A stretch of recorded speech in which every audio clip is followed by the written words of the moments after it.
Chapter 12. Beautiful. There are certain people you would want by your side if you were summoned to appear in court. And then there are others you would want to bring with you to a party. You can probably think of one or two folks you'd want to be with you if you had to walk through a rough part of town. And then there are the few gems that you'd love to join you on vacation. If you're lucky, you know a few souls you would feel comfortable calling at 2 a.m. to share your suffering.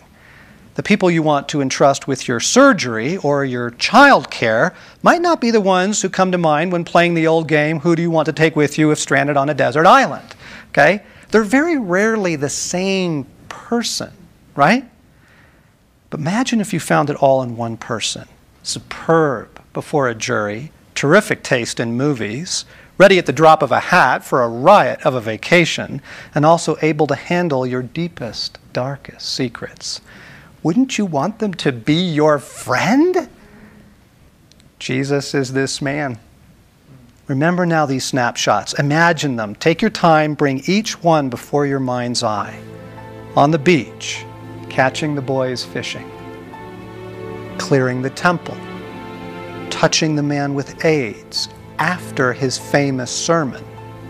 Infuriating the Pharisees by healing on the Sabbath. Midday at the Samaritan well. Before Lazarus' tomb. Losing his cousin. Late in the reception at Cana. Dinner with Martha. Learning to use a hammer and nail. All those miles by foot. His own trial and torture, and then the Emmaus Road. The vast richness of this man is enthralling. To say that Jesus is perfect, as the defenders of his glory do, isn't quite the right choice of words. A stainless steel ball is perfect. Cinderella's glass slipper was perfect. A haiku is perfect. Perfect makes me think of Barbie, a Grecian urn, a math equation. Words are important. Words shape our perceptions. When they define, they can also distort. There's a far better way to describe this man whose face is the most human face of all. Jesus is beautiful. All these qualities we've seen, his ability to live in such a way that no one dominates, as it so often does in our personalities, eclipsing the richness of the others. Oh, his brilliance shines through, but never blinding, never overbearing.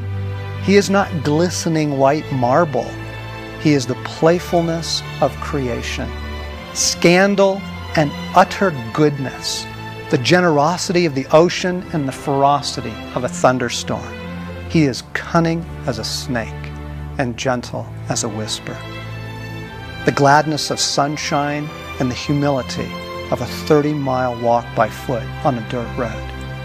Reclining at a meal, laughing with friends, and then going to the cross. This is what we mean when we say that Jesus is beautiful. But most of all, it's in the way he loves. In all these stories, every encounter, we've watched love in action. You learn a great deal about the true nature of a person in the way they love, why they love, and in what they love. While Jesus was in Bethany, in the home of a man known as Simon the leper, a woman came to him with an alabaster jar of very expensive perfume, which she poured on his head as he was reclining at the table. When the disciples saw this, they were indignant. Why this waste? They asked. This perfume could have been sold at a high price and the money given to the poor. Aware of this, Jesus said to them, "Why are you bothering this woman? She has done a beautiful thing to me. The poor you will always have with you, but you will not always have me. When she poured this perfume on my body, she did it to prepare me for burial. I tell you the truth, wherever this gospel is preached throughout the world, what she has done will also be told in memory of her.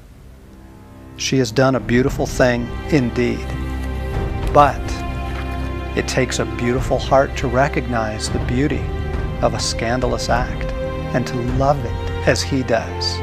That is why we say Jesus is beautiful, a beautiful outlaw." This changes everything.